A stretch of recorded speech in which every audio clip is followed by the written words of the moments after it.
En Entre Ríos, Noticias.ar, nos encontramos junto al arquitecto Juan Carlos González. Arquitecto, buenas noches. Hola, ¿cómo estás? Buenas noches. Bien, Juan Carlos, un personaje más que importante para los victorienses, no solo para los victorienses y la región también. Cuando escuchaba tu alocución, noté en vos una necesidad imperiosa de bajar a tierra a Salvador Joaquín de Espeleta, de decir, este hombre luchó, tuvo sus carencias y lo movilizó un gran espíritu de lucha, podríamos decir. Sí, bueno, básicamente yo creo que primero hablar de Espeleta es hablar de una persona para nosotros muy importante, digamos, todos estamos acá a partir de él. Sí. Quién sabe dónde hubiéramos nacido si no. O sea que desde ese sentido la cuestión de pertenencia es muy importante. Pero además el modo en que se dio todo su proceso habla también de muchos otros desconocidos y en situaciones parecidas, orígenes parecidos, historias parecidas. Y lo que a mí me interesaban varias cosas. Primero, desmitificar un montón de tópicos que yo entiendo, que en algún momento, digamos, para no ponerles una valoración, decir que durante un montón de años esos tópicos fueron útiles, para que todos podamos valorar su figura, para que haya una calle con su nombre, para que todos lo reconozcamos. Pero que a esta altura a mí me parecía que hacía falta una visión mucho más cerca de la realidad. Conocer al hombre. Claro, de la realidad, de lo que se podía probar además, no de la realidad que a mí me hubiera gustado. Yo no tenía ningún prejuicio, o sea, no quería probar nada, yo solamente quería conocer la mayor cantidad posible de situaciones y de hechos que hubieran influido en todo lo que fue su proceso. Saber que él estuvo relacionado con Liniers, que era amigo de personas que en ese momento eran importantes en la nación. Sí, que en la época decidían. Claro, que mandó a su hijo a estudiar al mismo colegio que mandó Urquiza a dos hijos de él. Una persona que con todas las dificultades y con todas sus carencias trató de mejorar la condición de sus descendientes, pero no condiciones económicas, las condiciones culturales, de formación, seguramente también reflejando lo que habían sido sus carencias. Recién dijiste una palabra, Juan Carlos, prejuicios, que no tenías prejuicios a la hora de adentrarte en lo que fue toda esta investigación.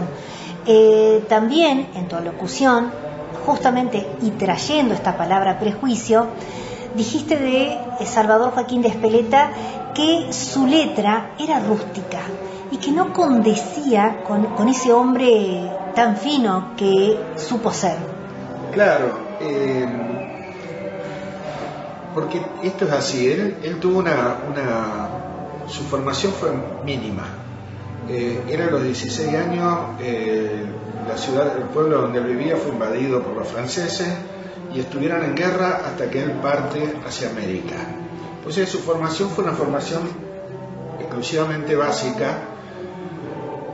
Por supuesto que él estaba rodeado, aparte de su familia, eran personas preocupadas por la cuestión de la formación y seguramente hay valores. Pero él se ve que no lo pudo alcanzar, luchó y hizo todas estas cosas, yo decía, fundar escuelas, además de fundar iglesias y además de mandar a sus hijos a los que podía a las mejores escuelas posibles.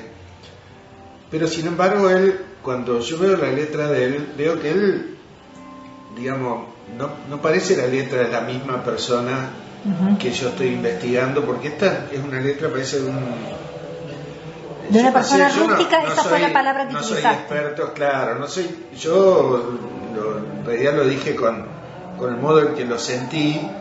Probablemente un grafólogo o alguien que estudia estas cosas tendría otra acepción de eso. Sí, y diría que es una burrada lo que digo. Pero cuando yo veía los las manifestaciones de él en todos los sentidos, de apoyo a todo lo que había que apoyar, y lo veía casi, porque era como mirarlo medio desnudo, si se quiere, al ver la letra, porque ahí se veía, yo intuía una cierta fragilidad que probablemente cuando escribía así era millonario, digo, pero sin embargo esa letra era una letra de una persona que más, yo la veía más frágil. Vuelvo a decir, es una sensación y bueno, traté de contarlo del modo más correcto que pude. Bien, Juan Carlos, párrafo aparte dedicaste a lo que es la advocación mariana a Nuestra Señora de Aránzazu, tan ligada a Salvador Joaquín de Espeleta, y que los victorienses año tras año repetimos, e incluso lo mismo vos decías, en todos nuestros hogares se escucha o se ha escuchado cierta historia romántica que tal vez no era así. Es como romper un mito. Finalmente pareciera, según tus palabras y según tu investigación, quien eligió esta advocación fue el virrey. Sí, no estrictamente. Yo primero quiero decir que con este tema tampoco tenía ningún prejuicio, absolutamente ninguno, pero me hacía un poco, lo primero, cuando yo fui a Oyarzún y empecé a investigar, no encontraba ninguna relación con Aránzazu. El patrono de la iglesia es San Esteban, no había en el pueblo ninguna institución religiosa o de la sociedad o lo que fuera que mencionara a la Virgen. De hecho, como hay otros autores como Pérez Colman no dice que la trajo Espeleta, sino que dice que era la Virgen de Guipúzcoa.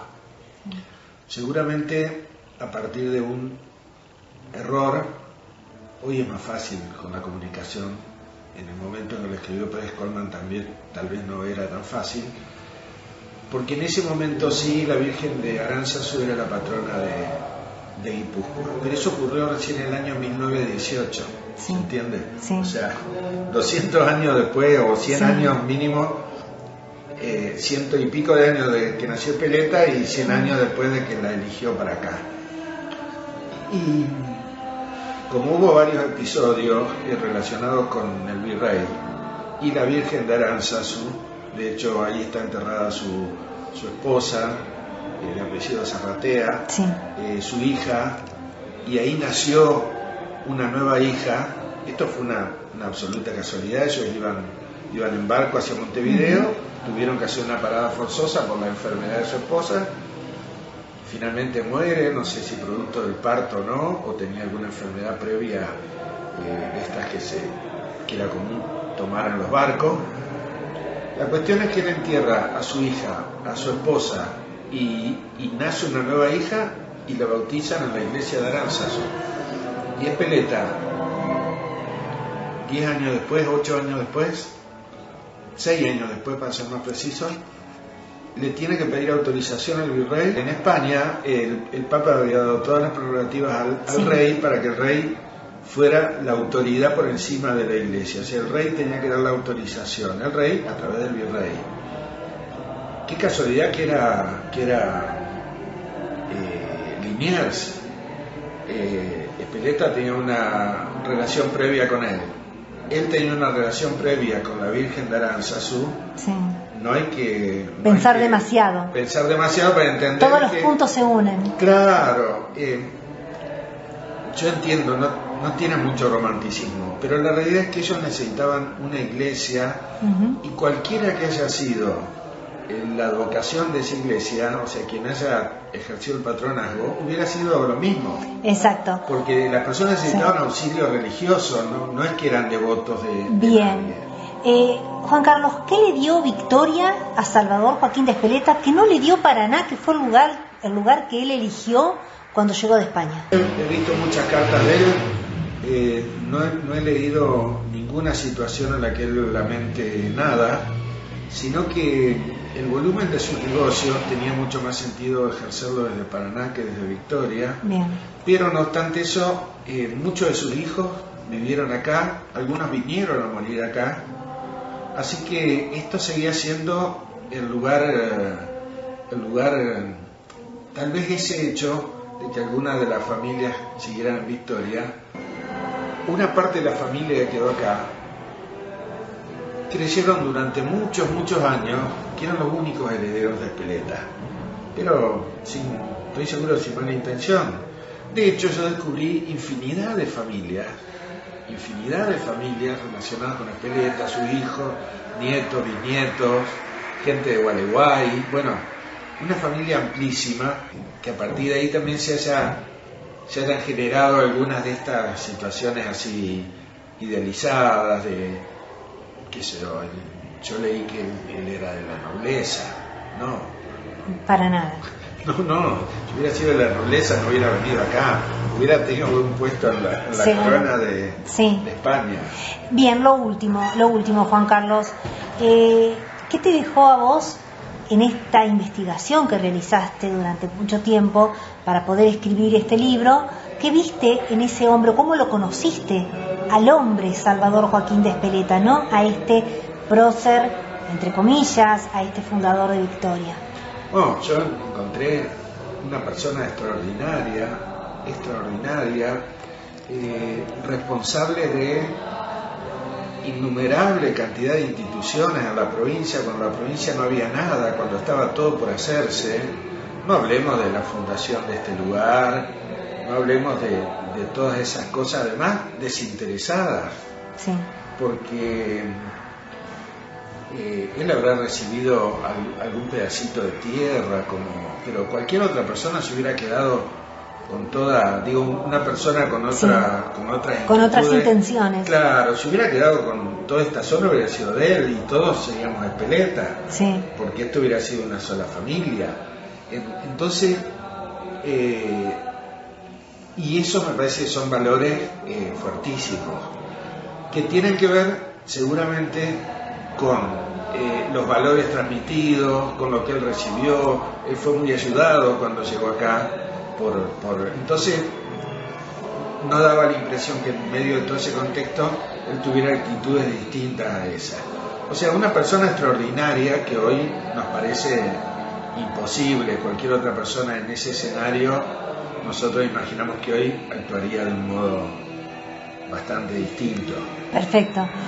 Arquitecto Juan Carlos González, muchísimas gracias por habernos atendido y sobre todo por esta tan interesante charla. Mucha gente aquí en el Consejo Deliberante queriendo conocer a este hombre, don Salvador Joaquín de Espeleta. Muchas gracias a vos. Muchas gracias.